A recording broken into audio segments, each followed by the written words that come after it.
Welcome, everybody, to the JJ and Pug Show. It is January 19th, 2025, and the Indiana Pacers just blasted Oklahoma City. Good. You know, I don't think I could ever get behind, like, sometimes, well, let's say this. Let me tread lightly here. But let it all out, dude. We just talked about all publicity is good publicity. Let it go, dude. Well, I'm only saying because I feel like no matter what, in a 7-game series of anything, it's rigged. Like, I'm just like, because here's the thing, because the NBA doesn't profit at all from 4 games. No. In fact, it's a terrible series. Everyone hates it. Right. Nobody wants to talk about it. So what do they profit from? What we just saw. A 3-2 series now get blown out because that's what happens. It's like they go into OKC and say, "Hey, boys, I need you guys to shoot 20% tonight because you're gonna win Game 7. We all know that. See, you're better than this team. Well, now, just take it for us." Here's where I think. I don't think they go to the players and say that.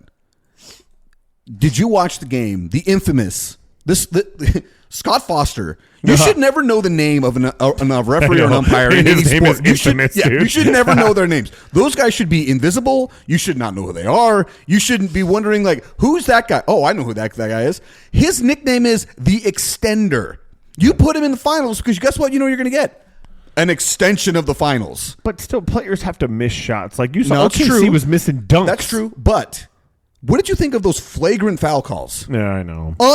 Unbelievably soft. It's just the softest. I have never in my life thought that when I saw that, I'm like, oh, that's just a foul. That's okay. We'll move on. And then when Scott Foster got on the mic and said there was wind up, there was follow through, and all these things, I'm like, nobody saw that. Nobody saw that. Nobody else would ever call that. And yet somehow that game went in Oklahoma City's favor. Also, by the way, I've been talking about this a lot. Shai Gilgeous-Alexander won the MVP, had a great season. Nobody gets a foul like he gets a foul. Yeah. Nobody gets a whistle like he gets a whistle. It is like watching Michael Jordan in the 90s. Michael Jordan's greatest of all time. I'm not saying he's not. I know what you mean, though. But you know exactly what I mean. Yeah. If there was ever any questionable contact, it was whistle in Michael's favor. There's like a reel where they talk about like when he's talking to a ref and he's like, "Really, Michael? Because I didn't see it that way. But if you're saying it was that way, then I missed that call." You know what I'm saying? Yes. It's like what? It's like, but it truly is. It's like, dude, the call. Like I just tonight in the first quarter, I was watching a play where Halliburton drives to the basket, throws a shot up, and there was definite contact. And if his number was number 2 in a blue jersey, and if he had cornrows, braids, and his name was Shai Gilgeous-Alexander, whistle. Nothing happened. No whistle. Tyrese turns around and looks at the ref like, "Are you serious?" Play continues on. Like, listen, I'm not trying to say that he doesn't do a great job, because one of the things that I am really impressed by is his ability, Gilgeous-Alexander, by the way, his ability to finish on contact. Right. It is, I think it might be the best player I've ever seen do it. It is crazy how he's able to finish through legitimate fouls. The amount of fouls he gets called on him, though, there's no way those are legitimate. You can't convince me that is MVP treatment, bro. It is 100%. It is Totally an MVP treatment. With that being said, I want you to ask this question to yourselves. Let's say Oklahoma City loses in not Oklahoma City. Indiana loses in OKC in Game 7 on Sunday. By the way, everybody watch it. There's no way it's going to suck. There's no way it's going to suck. I hope it's not a blowout. It won't be. And the reason why I say it won't be, tonight's was, whatever, both teams have zero give up in them. Both teams have zero give up. Even when they lose by double digits, you can watch the whole game and say, they didn't take their foot off the gas. Tonight's might have been the one where I say OKC kind of gave up. Some of it had to do with the fact that, dude, they were down 30 going into the fourth. Right. And that was a matter of how many shots are you going to miss and how many shots are the other team going to make? Because, dude, the Pacers went on a streak of hitting threes, and it did not stop. They had 2 buzzer beaters tonight. It was, oh my gosh, it was something to behold. But going back to what I was questioning, if you were to be an Indiana Pacers fan and the Pacers lose in Game 7, do you think you could feel anything but pride for what that team put out there for the nation to watch? I think you're excited for the next years to come. Outside of the ownership getting rid of somebody, like, because that's what tends to happen, right? They have they have a great run. I mean, the Phoenix Suns, Valley Oop, and then all of a sudden the next year they suck because they. I don't know. What's worse is next year they were even better win-loss record-wise. But not in the playoffs. And they crapped the bed against Luka and the Mavs, and it's been all downhill since. in every facet of everything. Yeah. So I don't know. No, I think as an Indiana Pacer fan, I mean, there's like what 7 of them, so you've got to be really proud of that, dude. Like, when was the last time you read into somebody and say, I'm a Pacer fan? I think outside of the state of Indiana, they don't exist. Yeah, I was like, come on, bro. Reggie Miller gone. He gone a long time ago. They are making a fan out of me. Well, I agree. I was telling my nephew, Superfan David, also a co-host of the show one time, that I don't think I've ever had more fun watching a team play than I have watched the Pacers since the Steve Nash Suns. Because I think with the Steve Nash Suns, I was young enough to not get stressed out by the wins and losses, especially in the playoffs. All you cared about was running and gunning. Yeah, dude, that's all I cared about, dude. But when the Booker team went to the finals, I was stressed every game. Every game I was stressed, like sitting there sweating it out, hoping so badly we wouldn't totally lose it, just, that feeling. But, dude, with this Pacers team, I'm just like, I have never watched a team run faster and play more frenetic than them. What? Play what? Frenetic. Okay, listen. For all the other people, not Eric, listening to this, you need to explain what that means. Do we need dictionary.com? Frenetic. Crazy fast pace.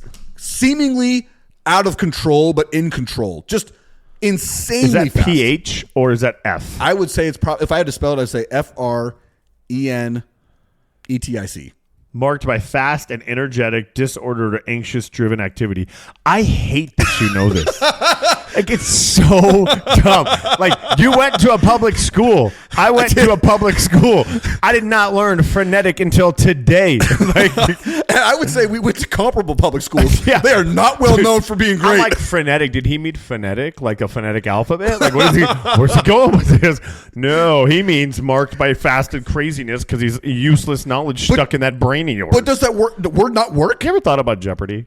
I actually have. I am awful at it. Really? Awful. Is it because you have to phrase it in a question? That and those guys are way faster than me. I mean, you know how my brain works. What if it was all sports?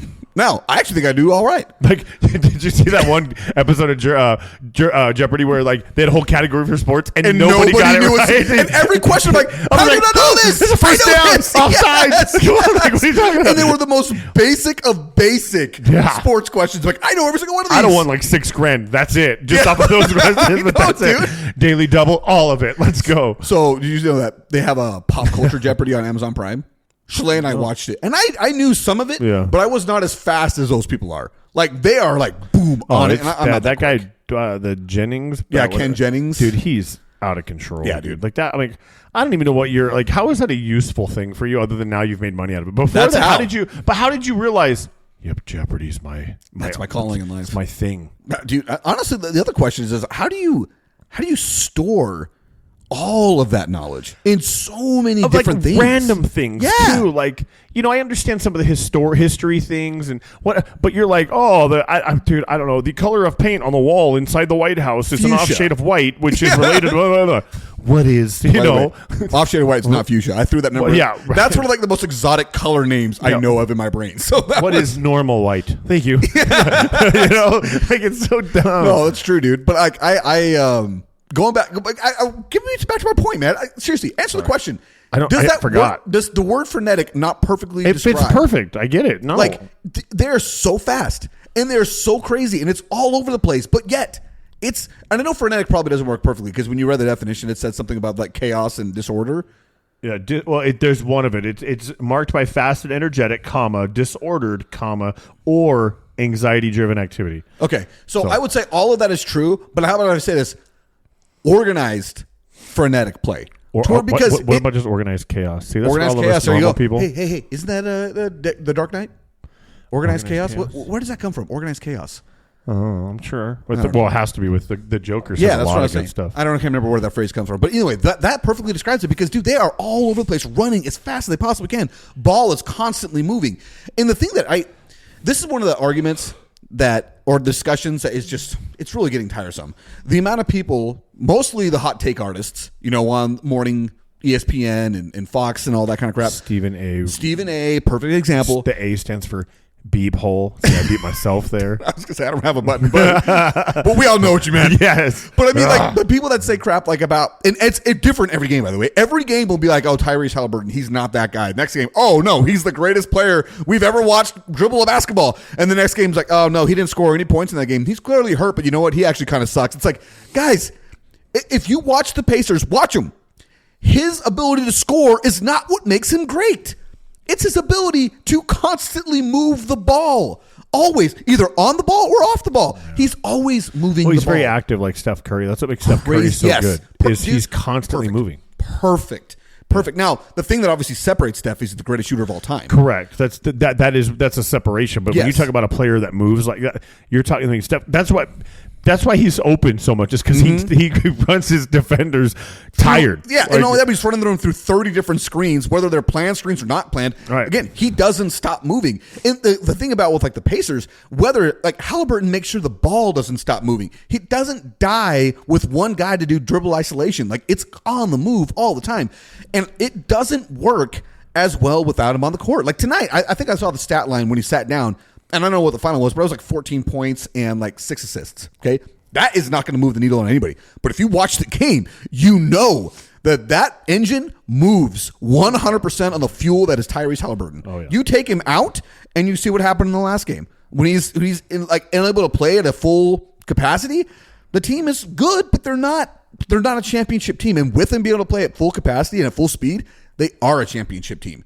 I love watching them. With that being said, I really have a hard time saying any crap at all about the Thunder. And they're a good team. They are. And one of the things I text to a super fan, David, past co-host of the show. I don't know why I keep saying that. This is going to sound like slander and like I'm talking crap on Shai Gilgeous-Alexander. And maybe I've repeated it. Maybe I said it to start the show. But when I watch him play, I just do not enjoy it. I do not like watching him play. And I feel like if you took him off the Thunder would still be championship contending teams. If you let's say you traded him for, not Halliburton. That's a bad example because I'm talking about how much he runs that engine on the other team. But if you were to trade him for top 15 point guard, not 15 player, but top 15 point guard across the league, I think the Thunder are still 55 plus wins, and they're still challenging for a championship. And it's just because their defense is what makes them unstoppable. Yeah. They are crazy good defenders at all positions. But Shai's ability to get 33 points a night with ease, aided by a whistle that nobody else gets, really is what separates him. So I'm not trying to take away from the fact that I don't think he's a great player. In fact, I just went through when I was having this conversation, I went through an exercise with my really good buddy Joe. And I was asking him, okay, who's your current top 5 players in the NBA? And I would ask you, but I'm springing it on you. So if you may not have an answer, that's fine. And the 5 that Luka was up there. Yeah. So I think the 5 we settled on, and I'll give you 7 because he and I had different orders, was number 1, we both agreed it's Jokic. Number 1, he's the best player in the NBA. He raises the floor for literally any team you put him on. And I said it multiple times. The purest example of who the greatest player in the NBA is, if you put him on the court, Denver had the greatest offense in the game. Take him off the court, they had the worst offense in the game. So it's like, okay, that's how impactful that guy is. Add to the fact that they took the Thunder to 7 games in the Western Conference, the only team to do so. Shows, and that was with a hobbled Aaron Gordon. Right. Okay, they're great. Number 2 is where we both had different names. My number 2 is Giannis because I think his ability to impact both offense and defense is amazing. Plus, I watched that guy carry his team to a championship by just being unrelenting against the Suns. His number 2 is Luka, and his reasoning was good. He just watched Luka take a mediocre Mavs team to the finals last year and lose to an amazing Boston Celtics team, who, with all healthy, are just crazy good, right? So, okay. And then my number 3 was Jason Tatum, because I think Tatum is one of those guys, regardless of this massive injury he just suffered, which seems like a lot of players are getting that Achilles injury. He's one of those guys that you knew was coming to play.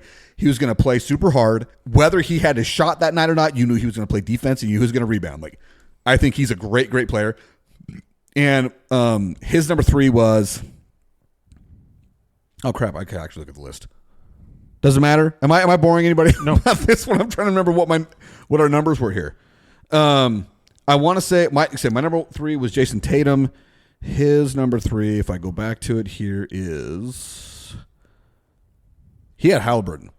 And he said the reason for Halliburton is the fact that he raises the floor of literally every other player on the team. To which and I was he like, didn't win the MVP for the Eastern Conference. yeah, and that was Pascal Siakam. Which is fine because, I mean, I get it. Like, and Siakam played well tonight. He did. Like, he's just really hard.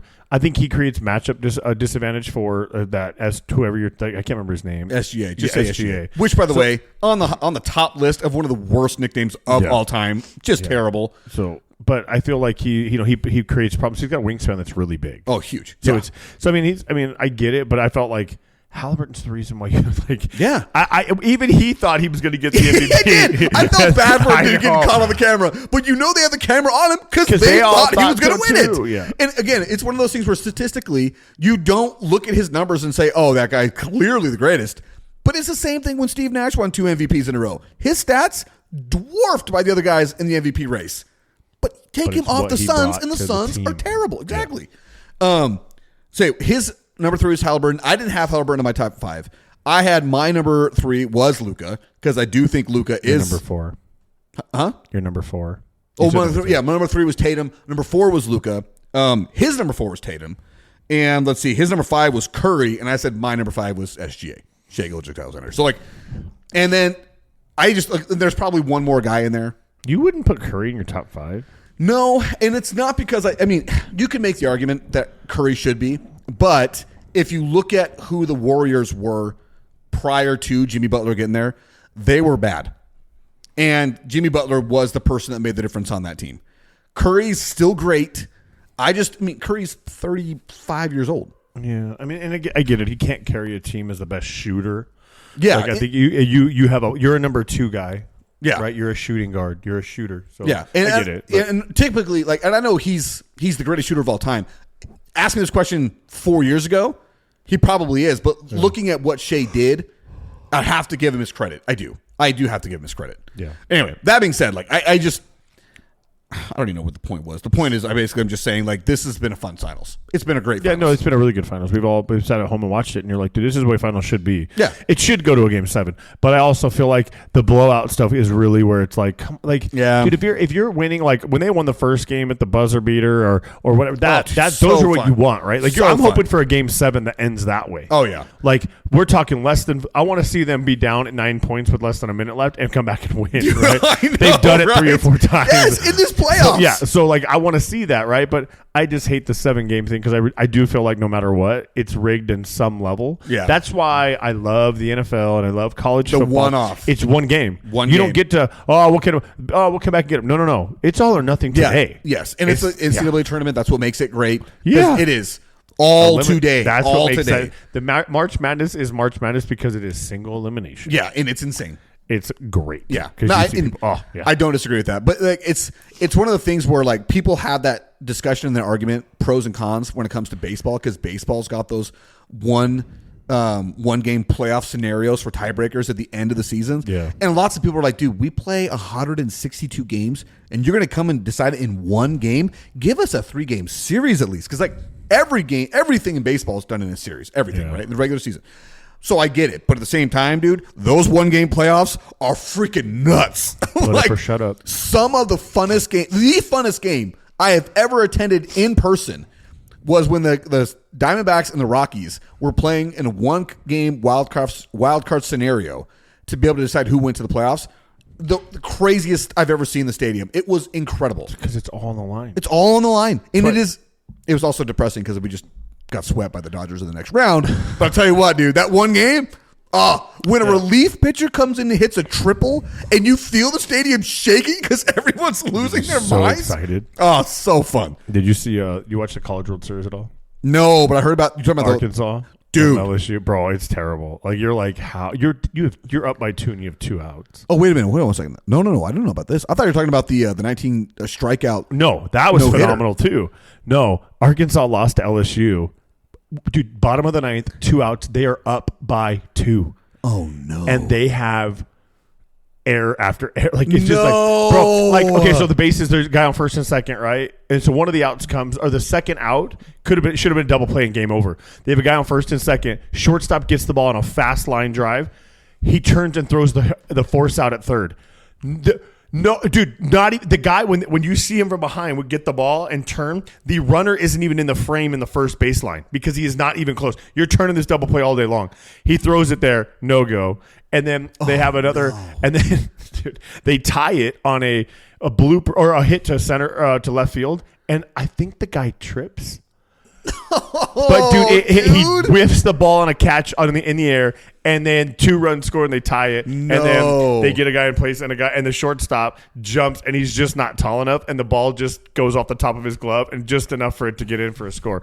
But they're up by 2 outs left, and they blow. Dude, that is the worst way to lose it. Oh yeah, you can tip your hat to a guy that hits a walk-off 3-run home run. Oh yeah, right. Like, listen, my best, your best, you got me, but to throw the game. Bro, it's so bad. It was so bad. The shortstop, I'm like, why are you going for the force out, bro? Turn 2 and call it over. Yeah, why would you go to third? And even then, right, you're still down. You're still up by 2 at that point. So even if you let him advance to third and you get the 1 runner, yeah, okay, we're fine. We still got 2 force out options. Yeah, you turn to 2. Get the guy at second base. Maybe the third guy's okay, whatever. But this guy at second's not going to score in a single. Right. That guy might, but we got nope, he blows it, dude. That's one of those things where you'd want to blame the coaching, because the coaches are supposed to go over those scenarios.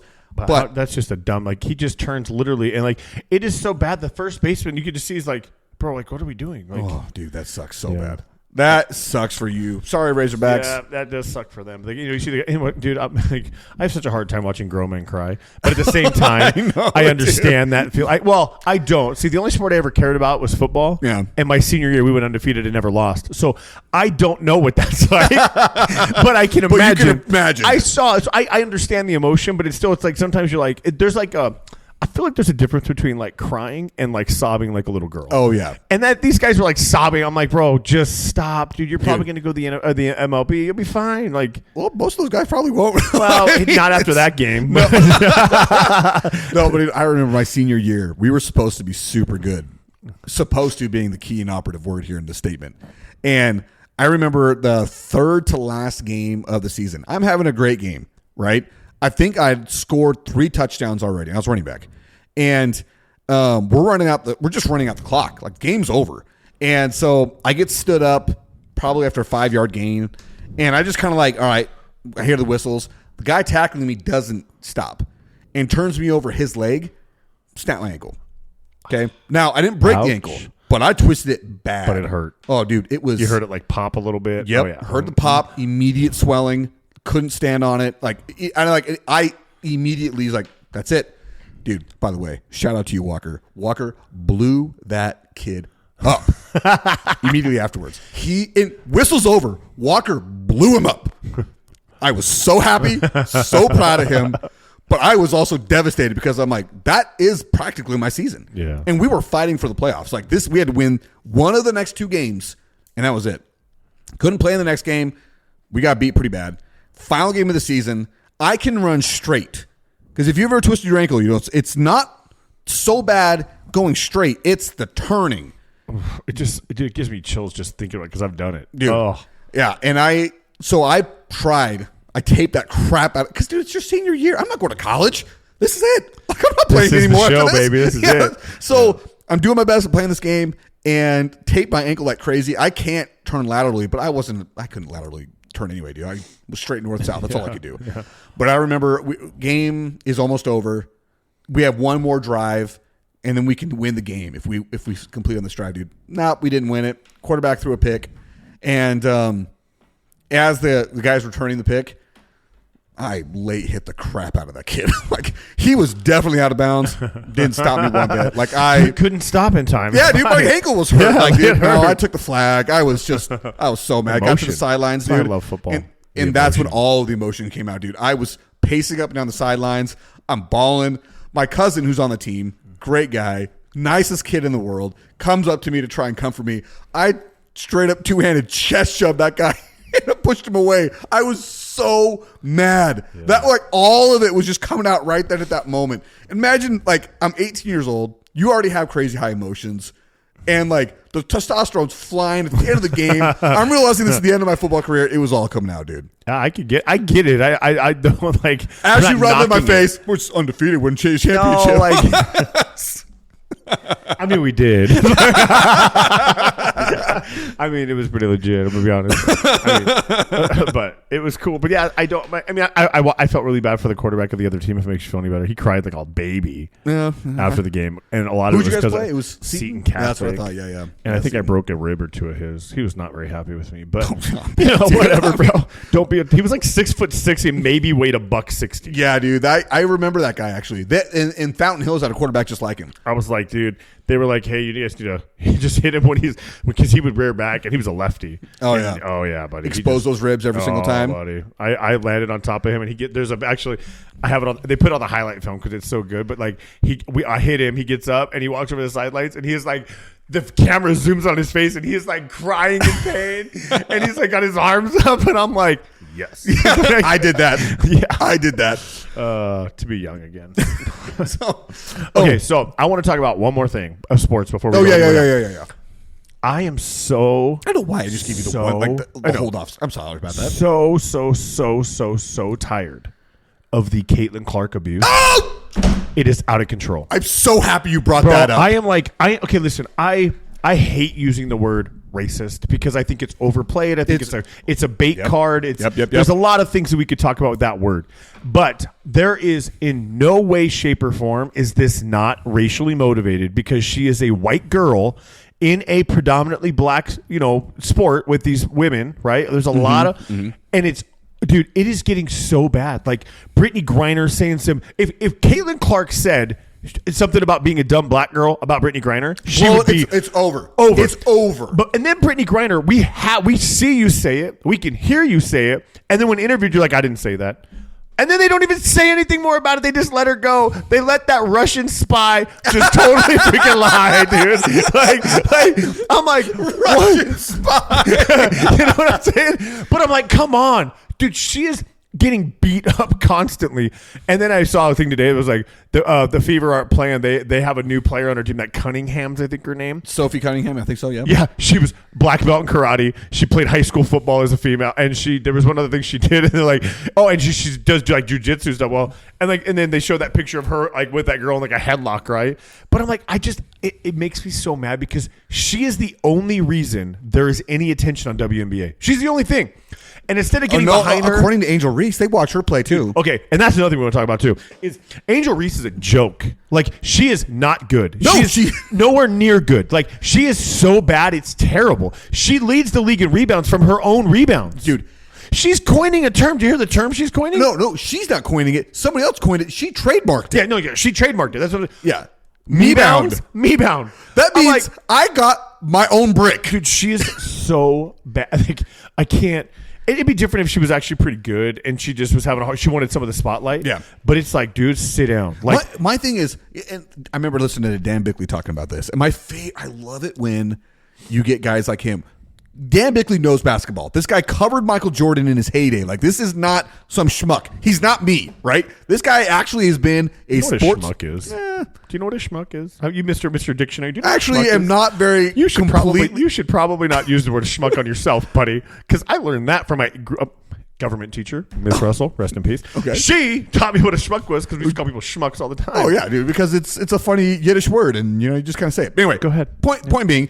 Dan Bickley knows. I remember they were having this conversation, and Dan Bickley's like, okay, listen, come at me. She's not a good basketball player. She's just not. And I love that he finally said it because it's like, dude, you weren't even the number 2 overall pick in your draft class. You're not that great player. And no, we don't watch the WNBA to watch you. If we do, by the way, the only reason we do is to see you miss. Because did you see that story? This is the new thing. There was a group of dudes on some sports betting website that had a streak going.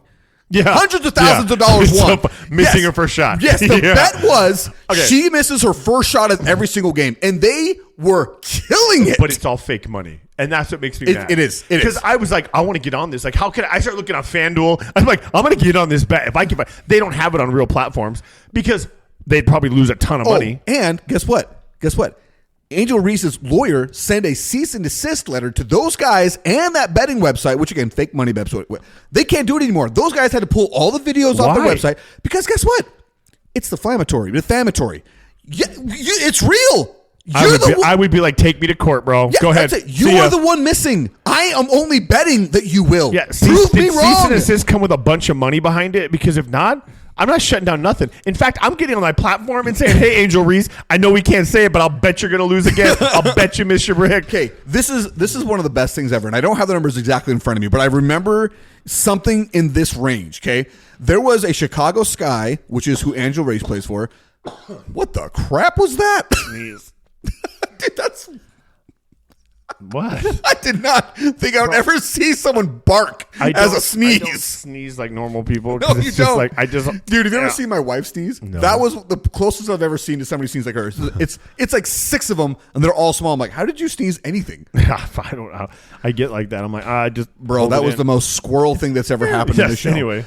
Anyway, so Chicago Sky, Angel Reese plays for. Indiana Fever, Caitlin Clark plays for. Caitlin Clark gets hurt.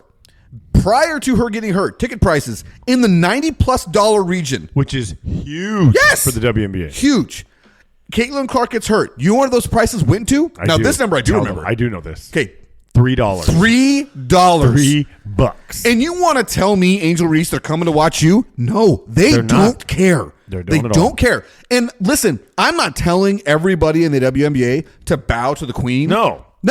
Compete for sure. But get behind the movement of it. Well, not only that, let's call it like it is. You guys are pissed that your league was completely ignored until this superstar came into the league and made it something people watch. Because this white girl came in. I'm sorry, I'll never not feel that way after watching it over and over and over again. It is hard. It is really hard to argue. The only way I would argue in this sense. There have been other really, really, really good white players come in before her. Were they treated like Caitlin Clark? No. But none of them were as good as Caitlin Clark either. That's the thing. Like, she's like the Jordan. I'm not going to call her Jordan, okay? No. But in the just comparison terms of the WNBA, she's already better than like everybody. Yeah, she is. Everybody ever playing in the WNBA. Like, her numbers are just out of control. She has more triple doubles, more double doubles, you're like, dude, she had 52 points in 2 games. Like, that's never been. Diana Taurasi didn't have that. There are people who are great women basketball players that aren't even holding a candlestick to her. Now, I do have to say, I am not a WNBA connoisseur, so I can't pretend like I have all the deep analysis for you. But I can tell you, as a person who literally never cared about it, and the only thing I cared about it is that we had the GOAT playing here in Phoenix, which is Diana Taurasi. That's the only thing I ever cared about it. Knowing that we have a player that has actually taken the league by storm in the sense that people are paying attention. And even she hated her. She did. But I'll say this. I think Diana Taurasi was doing exactly what Kobe would do to LeBron James or to a Steph Curry. Anybody coming in that's coming in as a hotshot prospect, they're going to say something exactly the way Diana Taurasi said, which is, you got a lot to learn, and it's going to hit you in the face when you get in this league. Because it is true, when you go from college to the pros, it's never as easy as it was. That being said, Caitlin Clark is making it look kind of easy compared to what other players have made that transition look like.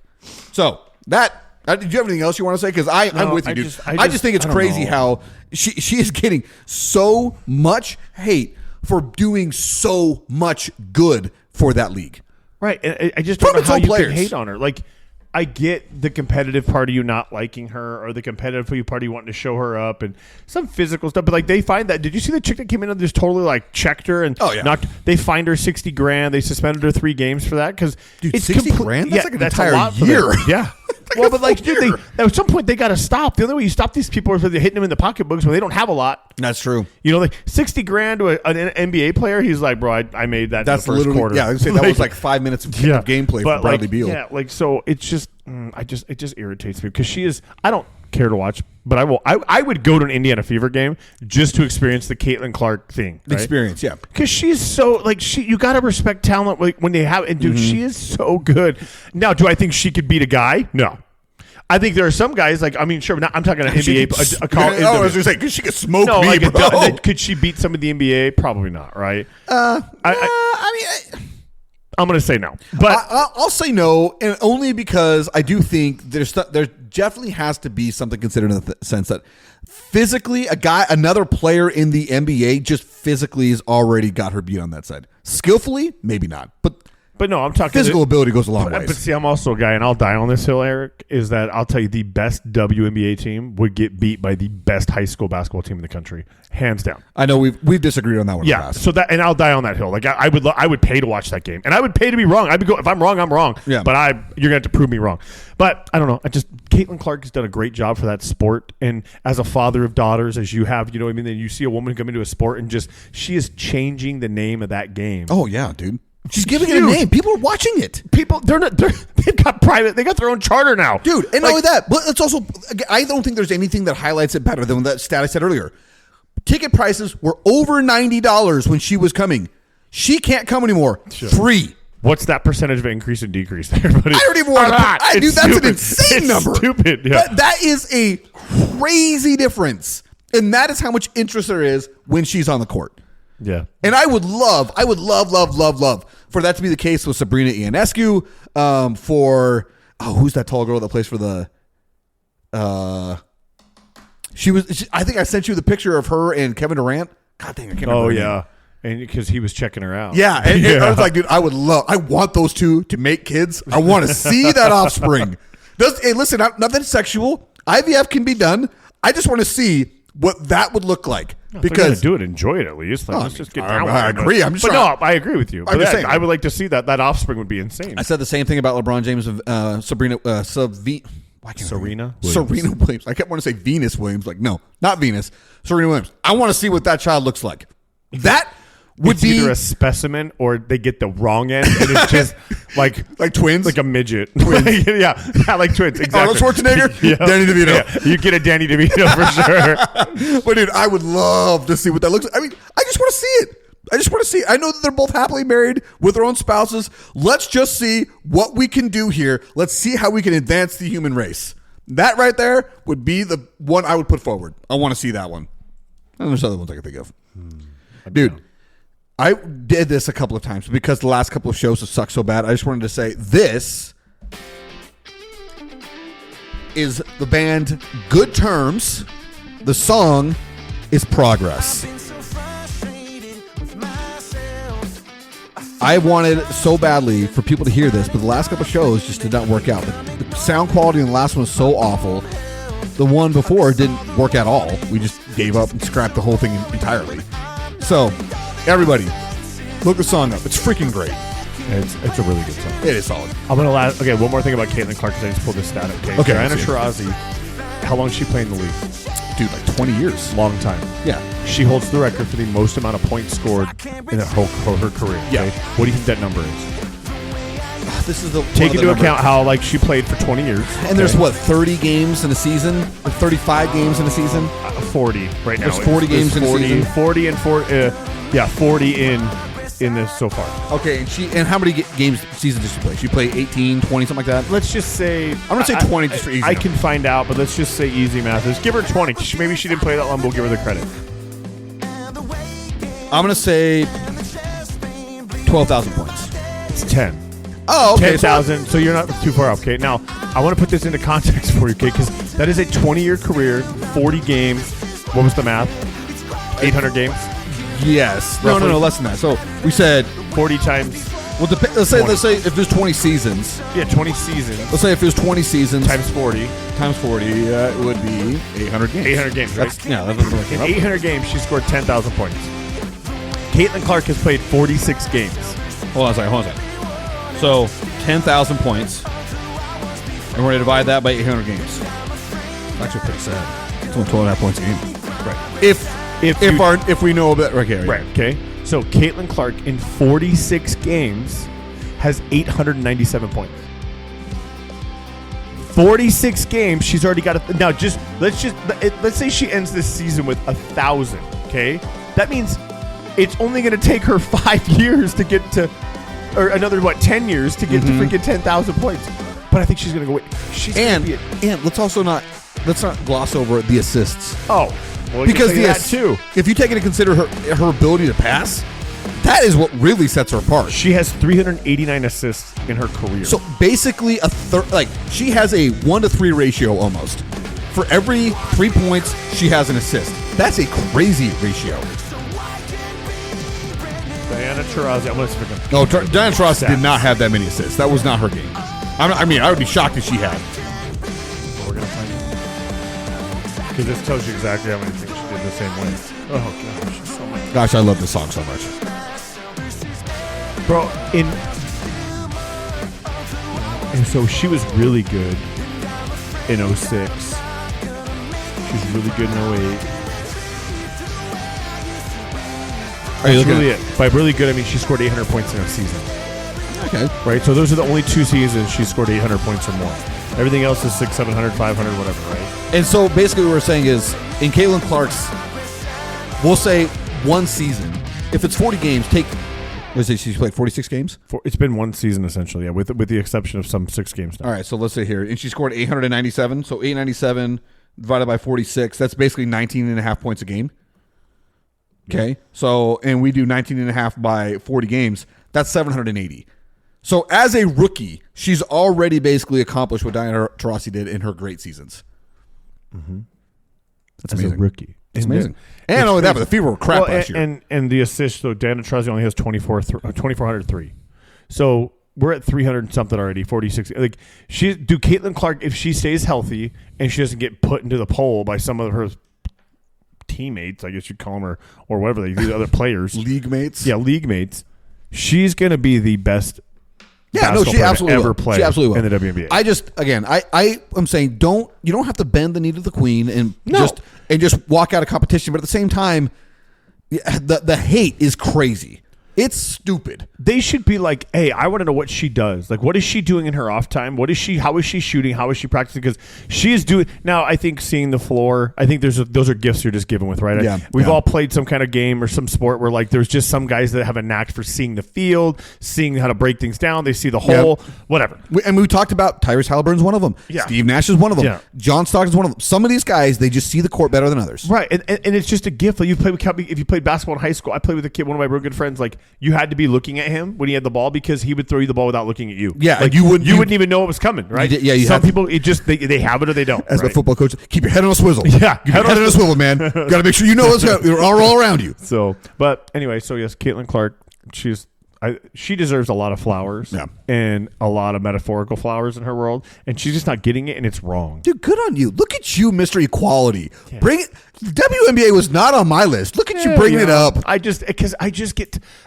enjoy watching her play. Right, I don't watch the WNBA. I watch any game, but if the Fever are on and there's not really much on, if The Office isn't on reruns again, I'm gonna be like, hey, I'll watch this for a few minutes. You know what I mean? So it's like, and then watch Caitlin Clark. She scored 9 points in like 13 seconds the other night. You're like, how? She had 3 possessions. She scored 3 threes. She from straight up Tracy McGrady them. Dude, from the freaking logo, bro. That's awesome, dude. Yeah, she's out of control. It's great. That's great. We don't have a whole lot of things on the list, which is crazy because there's a lot of stuff going on in the world. But we're not going to talk about it. Yeah, some of it we just really just don't want to talk about it. It's so rough. It's terrible. Let me ask you this. Okay, so we're going to talk about it? Wait, we're not going to talk about what's going on. I want to ask you about the context of this stuff. How are we not going to talk about what's going on? No, I want to know what your opinion. I will listen to this question. This is nothing that we're going to talk about protesting as a fundamental First Amendment yes, right. Okay. Yes. Not what's going on in LA. Not what's going on anywhere else. Because we don't get it. Do you think we've gone too far in allowing or interpreting that First Amendment right? No. And here's what I mean. We have allowed too much anarchy in the form of protesting that is not what it was initially for, right? And furthermore, my second question is, do you actually think in the bottom of your heart protesting on the side of a road or at the Capitol building make a difference? So, okay. 2 questions in the one question. First answer is, I am fully on board, 100% behind our right to protest. I am also 100% against property damage and violence, which everybody would say. Everybody would say that when given this question in this context. Right. Right? So why does it still happen? I don't know. Mob mentality. Mob mentality is probably a huge part of it because people do real stupid things in big groups. One of the things I just saw this past weekend was a guy was there protesting the protesters. This was in Phoenix. Yeah. And you see like the clipped videos about how he pulled a gun on everybody. Mm-hmm. And it's like, listen, you want to protest the protesters, guess what's going to happen? You're going to be the one guy out there. That's why I'm like, bro, why are you there? Like he was the one. He started getting hit. Oh, yeah. He was getting hit before he pulled his gun. He pulled that 100%. gun 100% in self-defense. Now, should he have been there? I mean, you're asking for a fight. You are, but he has that right as well. Right? And that's what I'm saying. I fully endorse the rights that we have in this country to protest. I fully endorse it. I'm 100% behind it. I just want to know if literally everybody, when asked that question, says, "Well, I don't endorse the violence or the property damage." Why does it still happen? You know, and here's the thing, right? I'm all for if you've got a permit and you can be on the Capitol grounds, right? You're protesting, cool. If you've got a city permit and you're allowed to walk on a sidewalk and street and have a permit and you're there and you're protesting, cool. The very second one of you step off into the road because you now want to take a roadway, cause a problem, whatever, that entire protest is over. Yeah, no. Sorry, because they let it keep going, right? And then now it just gets worse. No. As soon as the one person steps off, it's like touching the hot stove. You're going to get burned immediately. There's no warning. Nope, You're done. Your whole group is gone. Permit's been revoked. You either get away or you're going to jail. See, now my thing is, I don't want the whole group to go. That one person needs to go. But the problem with that, and I fully understand that one person, when they do get pulled, all the rest of the group who wasn't paying attention to what happened, they're taking this guy, and then everybody starts to crowd around, that mob mentality and everybody thinks that they're the ones that are the righteous ones. So yeah, I get what you're saying. I get it. But that's again where my question is, like, I don't want this to sound like it's a one-sided deal. And say what you want, agree with what or disagree with what you want. Black Lives Matter protests went too far. They went too far. January 6th went too far. Yeah, I will concede. Agree and with these are both sides that felt like they had a legitimate grievance and a legitimate protest, and they went too far. The question is why? We all understand we have a right. We have the fundamental right to protest. Why is it that nobody, or I say nobody, how come that all of these protests always end in awful images on TV, arrests, violence, property damage, all of the things that everybody on both sides says we're totally against? Like, that's when we as a society have to look ourselves in the mirror and say, if we believe this, then how come we can't actually do it? Well, because it just, I think it's so much more than like both sides get so wrapped up in the chaos of it all. It's like, dude, when did protesting, you can be for the immigration sweeps, you can be against them, right? It doesn't matter. But when it goes from, hey, we want to now standing in front of cars. Oh, and let me ask you this. Did you see the thing in Florida of the sheriff that got on the Florida thing and said, it is not AI. That's everybody thought it was AI. No, it's not. He literally gets up there and says, listen, he's Broward County, Florida or something like that. Yeah, Broward. If you run out into the street, we will run you over. But we're not going to charge you. If you as a good citizen are being taken on or are driving on the road and protesters take the street and you run them over, we're not going to charge you. And then he goes as far as if you spit on one of my officers, if you throw something at one of my officers, if you inflict any kind of harm on any of my officers, we will contact your family and we will tell you where to find your body. Because we are not playing games. And I'm like, it was a little harsh. But he's right. It should not ever come to that. But why are police and fire and all these public safety guys getting all this crap? Like, what are they doing? They're just trying to keep order. Most cops, if you talk to them, protest all you want. Just do it within the bounds of the law. Like, stay on the sidewalk. Or cops don't care about freaking your First Amendment right. We in the sense of we're not trying to take it. You do whatever you want. We're just trying to, again, when it comes down to, we're just here to make sure you don't destroy crap. Right. Because that's where these things always go. But that means if you and I are in the protest and I have an opposing view from you, the police are there to say, no, he can have that view. Your view is your view. His view is his view. You both have the First Amendment right. But it never goes that way. No. It always turns crappy. And I just don't believe at this point in the social media era that protesting matters. See, now here's where I was going to go back in the second part of that question. I fully believe it matters. We have so many years of history in this country to show that it matters. But the problem is, and I think you nailed it right there on the head, in the sense that social media has ruined it because we only see the terrible sides of it. Yeah. Like we only see the terrible sides. Because if you were to go back, probably the most successful era of protest in the United States, and I'm just off the cuff, like I wasn't prepared for this question, but off the cuff, I'd say was the Civil Rights era. 1965. Yeah, as I say, the Civil Rights era and the Vietnam War. Those are the most successful. And it was because how many images did you see of the black side of the Civil Rights era? They were the ones inciting the riot. Not often. It was almost always on the white supremacist side. Martin Luther King made a name for himself by saying, protest peacefully. Protest peacefully. We could use that right now. Yeah, we could. And you know what? It works. Because how is it that the vast majority of people are going to start to come see your side when you're not the one inciting violence? When you're not doing it. But when you have people who are inciting violence and then robbing Jordan shoe stores. Yeah, that has nothing to do with the protest. You have lost all credibility because you're just acting like a bunch of heathens. And you're totally playing into the opposite side's narrative. Yep. You're ruining it. And I'm using this as an example. We won't get into this. But January 6th is a prime example of that. Like when you...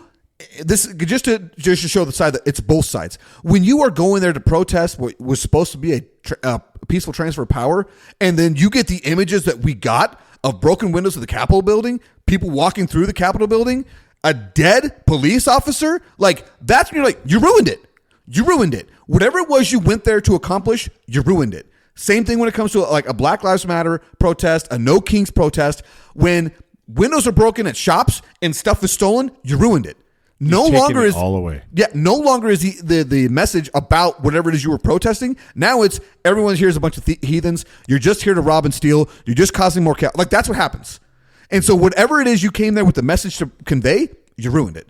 And it's one of those things where like I know there are great actors, people with real, whether I agree or disagree with what they're protesting. You know, there's a lot of them that go in there with honest intentions, truly believing what they are there to protest is right and real, ruined by people who show up and see a crowd and say, ooh, I'm getting a part of this. I'm getting in on this. And then once crap does hit the fan, that's when they're the ones breaking shop windows and then they're the ones walking out with merchant. Like you say, you know it happens. And I'm not saying that there's like false flag operations or where it's like, hey, what was it? Antifa was the big name. Antifa's the one that's actually, that were the ones that started January 6th or they're the one. I'm not saying that's the case. I'm not saying it's not the case either. Right. Anyway, you were going to have to ask a question. Well, the question, like when it comes to like dealing with protesters, right? You're a normal, average, everyday citizen, like, people listening. What did you feel on water cannons? Now, dude, honestly, I'm this is maybe controversial, whatever. I'm fine with water cannons. I'm fine with street hoses. I'm fine with rubber bullets. I'm fine with pepper ball. Yeah, 40 millimeter. Listen, I'm fine with that stuff when it turns to violent. I'm fine with it because people think it's like, oh, you can't do that because they're like, hang on. Well, there's some countries that'll they use dyed water so they know how to catch the people that were there later. So they like pink and blue dyes so they get sprayed with it. But like you see some of these reels and you see these protesters standing in the street and they're like, no, we're not moving. And they get a water cannon to the face and they fly 10 yards. I'm like, bro, I'm sorry. That's poetic justice, bro. Well, I say, but the other problem is that, again, this is going back to like there are bad actors and people that make real bad decisions. And by the way, just so everybody knows, everyone has a camera. Everyone has a camera. Stop acting like you're invisible. Okay? Just get that out there now. Prime example of that Australian news reporter, simply there to report, gets shot by a cop with a rubber bullet. He literally got caught on camera. Like, dude, she is a news reporter. She is there. And that's what I'm saying. Like, why would you ruin it? You ruined it. Because they're violent. No, I'm talking about the police officer. Shot her. Like, you ruined it. What was the context, though? Like, was she in a mob? Is she with everybody doing anything? Or was she just standing by herself? She was a news correspondent. But that's tough. Have you seen the video? Yeah, I know I haven't. So that's why I don't know. She is not amongst the crowd. She's a news reporter. She's a news correspondent for an Australian news company. She's literally there. Might be 6 other people by her. Okay, nothing's going on. And you see a police officer who's not doing anything, turn, shoot her. Like, it's like, there wasn't anything going on. She's sitting there staring at the camera, explaining what's going on, and all of a sudden she gets shot, and she freaks out, obviously, and her and her cameraman run. It's like, oh, yeah, that's what's going to happen. But it's like, again, LAPD, you already have a sterling record and not reputation. Let's remember who you are and where you've been. Why you gotta bring up Rodney King, bro? It's been 30 years. It has been. But I'm just saying, that is what people think of. And that guy, you ruined it. Like, it's just. Well, it's unfortunate, dude. Like, you just It can't. is. And that's why I think I'm to the point now where I'm just so against protesting, in the sense of not a First Amendment fundamental right against, but it's more of like, you're not doing anything, because now the No Kings thing, they have so far been pretty chill. Yeah. Right? The stuff in downtown LA was pretty nasty. But outside of that, these actual like demos. They had one this last week in the No Kings thing on Saturday, right? Yeah. They had people everywhere, and you didn't hear much about it. Which, again, I am totally good with. If you want to get 100, or they really probably only like 10,000 people, but in a park, and you want to chant and you want to do these things and say, we know King, blah blah blah blah. Cool. But when you get violent, or once you break the law, that's why I'm like, you got to get rid of all of them. Like, you got, because what happens is then everybody comes after that one dude because he ruined it for everybody, right? But you can't just pull. It's really hard to pull one guy out when he runs into the crowd. Yeah, that's true. Now you're That's all true. done. Like, sorry, you done messed up because you guys had a protest, you had permits, you had everything right. You said you done messed up. Hey, Ron. That's what I thought. You done messed up. Hey, Ron. So it's hard, man. Because No, listen. I think you got a good point there, because it is one of those things where, especially when you are showing up at a protest, claiming these are my rights, protected under the law, then don't break the law. No. That means, bro, I got to be honest. I part of me is curious what would happen if some people try to take a freeway in Phoenix. Because I'll tell you right now, Phoenix ain't got time for that. No. There ain't nobody going to stop for something. Like, you are dumb. This ain't California. Like, unless you're a dog or a child, you are going to get ran over. now that going back to the other thing is, when protests come to disrupting the everyday person's life, that's where I'm like, okay, you are not doing yourself any favors. You're probably pushing people to the other side. Did you see the girl? There's been a bunch of videos, but the ones that really, like, what would you do? You're a family man. You've got a car full of kids, and you're just trying to get home, just driving through, and you come up to a protest, and they surround your car and start like banging on your windows, and then they break out the back window of your car. What's your play? Gas pedal. See ya. Yeah, I'm out. I don't care. I'm out. What's happening? Yeah, I don't know what's going to happen. Pulling over as soon as it's clear, and I'll wait for the police to show up and say, I'll call the cops immediately. Yep. I'm going to say, when you see me on the news mowing people over, just know this is what happened. Yeah, here. Just watch all the video. Yeah, I'm not playing with sticking that. around with that. No, Yeah, and people get. And then what's funny is, dude, the protesters, they always play victim after they get ran over. Oh my gosh, go chase that. It's like, bro, what do you expect? You guys tried, like, we are protecting our families. Like, what do you? I'm just gonna let you break my window. Yeah, because I know you're going to be peaceful. Like, Yeah, no, I don't know what's going on. You just broke the back window of my car. Your peacefulness went out the window, Yeah, bro. dude, I don't know what are you trying to get into my car, steal my car, take my kids. I don't know what's going on. Yeah, no. No, see, and that's where I'm like, again, where it comes to like the disrupting of everyday person's life, come on. Like, you just, yeah. But again, be fully peaceful. endorse protests. Fully endorse them, 100% behind Peaceful it. protest. Yes, that is what it was meant to be. And it works. I don't think it works anymore. No, That's just, I think it does work. And the reason why I think it works is because if you get enough people doing a peaceful protest, we've seen actual change. yeah, but dude, we both know that change comes on November 11th or whatever date. No, you it's vote. true. In 4 years, it's going to be, I mean, three, So, like, yeah, whatever, so, like, 3.5 years. You know what I'm saying? So, like, at the end of the day, like, you can protest today, but 3 years from now, if you don't change people's vote, because you acting a fool and doing something, it's not going to get people to change their vote. Well, no, here's what I do. I think it does change things. It changes your representative's vote. Well, Well, our representatives suck. No, I'm not going to argue that one. But I mean, like, I do think that it matters if voices are heard, because we live in a what do they call it? Like a representative republic, right? It's not a democracy. It's representative republic, where it's like, I have a representative in the government. My job as citizens is to make sure that representative knows what our interests are. Now, what sucks is sometimes it doesn't matter. No. Doesn't More matter. oftentimes it What? doesn't Yeah, matter. it doesn't matter what my interests are. But I think if enough people make their interests known, then that representative who is afraid of being primaried will make sure that they understand, like, okay, this is what my constituents want. I gotta go their route, and I can play like I know what's better for them for only so long before they get me out of here. Yeah, but I don't think that happens through protesting. I think it does. You know, I think it does. And we but can agree to disagree. But yeah, I think it does. Although it is, I can't really think of a real honest recent. Well, actually, the most recent protest that it was a bad one, bro. It was a bad one. BLM worked. Donald Trump did not get reelected, and a husk of a human being got elected. I know, but I don't know if that. I mean, I guess you could argue that the protesting, but like the whole summer I think was it was whack. I mean, at this point, here's the thing, though. Like when it comes to Donald Trump in general, right? Just I don't, dude. If Donald Trump came out and said, "I love oxygen," people would put plastic bags on their head. And you know what?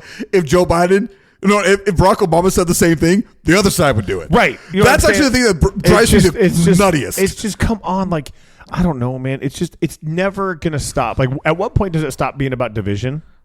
And about being American? Yeah, like it's just dude, so I could terrible, not agree with you more. That's actually the thing that I've gotten so frustrated by. It's like once upon a time we used to be Americans. Now we are Democrats and we are Republicans. And how dare you be an independent? We're Mexican Americans, we're African Americans, we're Irish Americans. Why can't we just be American? No, 100%, dude. In I fact, just don't get it. So I just want to say this. One of my friends on Facebook, his name's Andrew Hawks. He posted this, and okay, here it is. This table is the best. Okay, okay. This is what he said. If there's ever any question as to what you're supposed to do, this is what it is. If you're a Republican and the Democrat is president, by the way, he made this table. It's perfect. If the president acts dictatorially, kingly, as a Republican, if the Democrat is president, you panic. He's a dictator. This is why my life sucks. If you're a Democrat, ignore, justify, deflect. It's fine. However, Arby's, we have the meats. Okay. Now, if a war happens as the Democrat is a president, a Republican, the president is weak. If you're a Democrat, not the U.S.'s fault. That's between those other countries. Now, something good happens when a Democrat's a president. A Republican, their job is to ignore and deflect. The Democrats' job is to, the president is Jesus. Now, a Republican is president. And a president acts kingly or like a dictator. The Republican's job is to ignore, justify, and deflect. What's a Democrat's job? Panic. He's a dictator. This is why my life sucks. Which is what it's you see literally, right now. Yeah. It's a mirror image. Do the exact same thing. All the while, down at the very bottom of this, I want to show everybody. Arby's, we have the meats. You know what? You can always go to Arby's and get a sandwich, all right? Bro, there's been an brand new Arby's open at my gym. Don't tell me, dude. I know. And I can't get myself to go in there because every Arby's I've been into is like from 1990, right? And I worry about the fryer, the meat cleaner. That's what I love about it. Right? But like, I want to try that Arby's so bad. Dude. Just because, dude, I'm sorry. A beef and cheddar roll. It's like, so with good. Arby's sauce, it just hits, bro. So good. And the curly fries that you can't get still to this day anywhere else. Yes. Dude. Nobody else. Jack in a Box will do it. Actually, they do it. They used to. I haven't eaten. Shoot, I haven't had that kind of food in forever, but I'm sure they have it. Dude, But yeah. Arby's is my weak spot. If I'm driving up north, I'm stopping at the Arby's on Payson in the 87 and 260. I'm stopping every time. See, I want a beef and cheddar, dude. You know what I actually like? They had a chicken bacon and Swiss. Oh, yes. Yeah, the chicken cordon bleu. All the time. Oh, yeah. No, dude, I tell you what, that's my weak spot, man. And I don't even know why, because it's not like it's the greatest, but I think it's just because it's not McDonald's and it's not Burger King and it's not literally every other fast food place. Yeah. Oh, what are you doing, little girl? She's like, nope. You want to come sit on my lap? All right. We're almost done in here anyway. Today was so hot, dude. I had to go and water my cactus. I don't even know what that means. Meaning, I literally had to. My ocotillo plant was withering, and my cactus, I could tell, were browning at the base. Okay, first off, I was golfing today. It wasn't that hot. Dude, it was 117 right here. Did it really? Yes. Oh my gosh. Yeah, you want to say something? What do you want to say? Kevin. Nothing. Nothing. You cutie. I said Kevin. You said Kevin? Why did you say Kevin? Dude, do you even know a Kevin? Tell me Kevin wouldn't be the best name for a dog. Oh, dude. Think about this. Okay, listen. No joke. I kid you not. That little girl you met today that wouldn't introduce yourself, they just got kittens. You know what Benton said they should have named one of the boys? Kevin? Kevin. Bro. He's like, why didn't you name the boy Kevin? Think about being at the park, right? And you got your dog, and you got people at the park, and you're like, Kevin, get in the car! Damn it, Kevin, what are you doing? Like, be fantastic. Naming Kevin animals Fetch. like true What is this human guy names doing? is so great. Yeah, it's hilarious. And they can't be too long, like 2 syllables at most. Yeah. But like No Kevin, one like it's said like, dang it, Kevin. I some Benton right.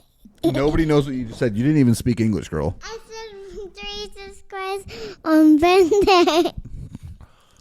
Something on Benton. Yeah, I know she said Benton, but I think before that she said Jesus Christ. Pretty and sure I'm too. not sure why. Oh boy. She normally has a easier to understand vocabulary. You love Jesus do? Christ? Oh, that makes sense. Okay. I have one I want you to do some homework on, bro. I want to talk about it later. Best nicknames today into current sport, not past nicknames. Hey, stop doing that. Okay? Like, I would say probably one of the best past nicknames, especially of an Arizona sports figure, is the Big Unit. That's just awesome. Randy Johnson. The shirt you're wearing. Right. However, oh yeah, by the way, I wore this last time, but everything got scrapped as far as the video goes, so I wanted to wear it again. Your Like, hey, eyeless fantastic. shot. It's fantastic. I have one on here. We'll talk about them later. So do a little bit of research is what you think. Current ones? Current. The reason why I say this is because, again, I already said it earlier. SGA has the worst nickname. It's just his initials. Why did we do that? That's terrible. Like, say what you want about LeBron James. The King is a pretty solid nickname. Like, that's pretty cool. We don't call him LBJ all the time. Some people will say it every once in a while. But I would say you probably, and he is the King. Michael Jordan, he didn't have a nickname. He was just Michael. No, he's the GOAT. Oh, he is the GOAT. But literally, he was just Michael. You said Michael, everybody knew who you were talking about. Yeah. Yeah, baby, what? See, it's over. No, it's still going. At least it better be. No. Yeah, look. See those numbers? They keep going up, so it's still working. All right, anyway, I don't got anything else, man. We talked about, last thing I want to say, and I'm just going to get this out there. You know how we have banned for years now, probably most of our entire life, banned tobacco commercials? Yeah. Why? No. I know you want to talk, but not right now. Why have we just totally been, now that sports betting is legal, we have made every other commercial break all nothing but sports betting commercials. Because that's money. I know, but why are we don't let people no, Ray, I don't play that piano. We don't let people advertise for tobacco. I think we should outlaw sports betting commercials because it is stupid. Well, and it's literally like gambling's a big problem. It's a big, that's what I mean. It's a huge you got to have money problem. to make money, but the problem is people go take their check and they lose their money. Then they're like, immediately. Yeah, it's just not good. No, it's awful for our culture, awful for the finances. Not only that, it's insanely addictive. And to say misleading is probably being a safe term. Nobody makes money in these apps. Bro, I'm looking at it and saying like, listen, I'm fine with legalized sports betting. I am, because it's like, listen, if you want to waste your money and your time, that's your thing, right? If you want to ruin your life in gambling debt, that's your life. You're just saying don't advertise it. Don't advertise it, because it's the same thing. Like, Because they always, what's the end of the advertisement say? If you have a problem. if you have a gambling problem, call this number. Yeah. And like all the fine print down below. Yeah, all the stuff you can't read. Yeah. And my thing is like, if we don't allow tobacco companies to advertise and they're doing just fine, guess what? The same thing is going to be true of gambling. You don't need to advertise that crap. It still blows my mind that people smoke cigarettes. I still see it. I'm like, you guys know Dude, what happens. I say the same thing. I'm like, I say it all the time. Every time I see somebody, I'm like, listen, I just can't figure out how, like, now I'm not talking about old people because that's something they've done forever, Yeah, right? yeah. I'm talking about these kids are like, you smoke? Yeah, exactly. I'm like, I kid you not. I've probably said that to like 30 people within the last month. I'm like, why? You know, it says on the carton what that's going to do to you. You've seen, like, vaping's a thing right now, and people don't know. I think we all know what's going to happen, but like people are just going to spontaneously combust at some point. Yes. But like, okay, but I'm like, what are you, like, you're going to smoke a cigarette knowing what it does to your insides? I mean, shoot, you remember the freaking things that would come to your school, the dare stuff, the tumor causing teeth staining, smelly puking habit Bro, stuff. way to pull that one out, You know what I'm dude. talking That about? was like, I just went back to 99, dude. That's what I'm saying, dude. elementary school stuff, Yeah, man. like it's just, it blows my mind, dude. And I remember I worked with this guy who got he got lung cancer right from smoking. Quit smoking. He went through chemo. He looked like a skeleton. And then I find him out back at work one time, dude, smoking a cigarette like 2 years Dude. later. I said, what are you doing? He's like, bro, I'm just stressed out. I said, so? Like, I'm like, okay. I said, here's the deal, bro. I'm going to tell you right now, and I mean this, I love you, but if you get cancer again, I'm not going to feel sorry for you. No. You burned that up, you survived, and now you're doing it again? No, you earned this. I'm like, nope, I don't care anymore. You go ahead. If you die, you die. Like, Yeah. not my problem at this point, dude. Like, I don't feel sorry. 100% true, dude. Yeah. It's literally, you're buying something that literally tells you on the package, this will kill you. What else has a Surgeon General's warning on it, dude? I don't know. I didn't even know who the Surgeon General was until they started putting those on. Like, did you know what that was? No. No. But it's funny, though, because that's the only thing I can think of Dude, with and a Surgeon General warning on Just it. the other day, I was saying this to somebody. I think it was here at my house. I just remember walking out the door as I'm saying it. And that is like, you know, the crazy thing about, like, listen, if you were to do any other kind of drug, like, listen, you smoke marijuana to chill out, whatever. If you wanted to rip a line of cocaine, what are you doing, girl? What are you doing? If you want to rip a line of cocaine that might kill you on the very first use, you're going to die. Tobacco and cigarettes will not kill you fast. It will be an agonizing, long, painful death. Like, cancer does not happen overnight. It's like tar in your body. Yes. Gross. You are literally just like poisoning yourself by degrees, and you're slowly going to feel it.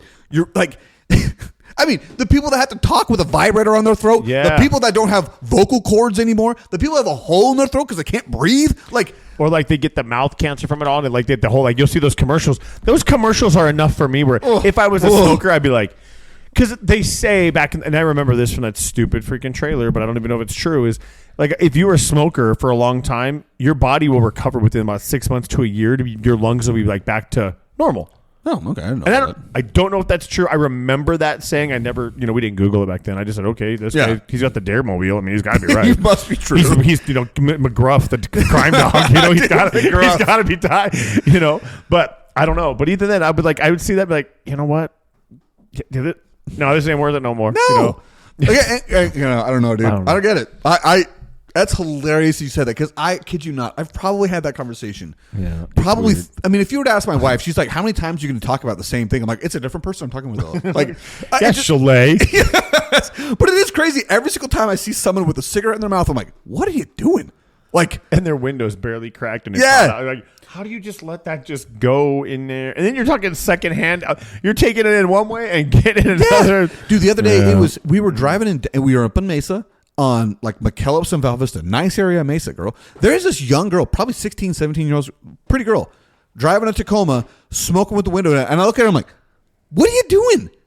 Like, what on earth are you doing? Now, like, I know a guy who he doesn't smoke anymore. He did, but he will swear there is nothing like a cold morning, a hot cup of coffee, and a cigarette on the back porch. And I'm you like, know, and I also say this, you know what is also the worst smell combo in the world? coffee and cigarettes. Coffee and cigarettes. I had a math teacher my freshman year, and every single time he'd come over, I almost failed his class because I would refuse to ask him a question because I did not want to smell him. Yeah. He was, every single time, you just knew this guy's like, oh, how do you just can't. live with yourself? I don't know. It's Yeah. gross. Yeah. But that being said, guys, don't breathe. Breathe. Yes. Ugh. I'm just thinking about that coffee and cigarettes.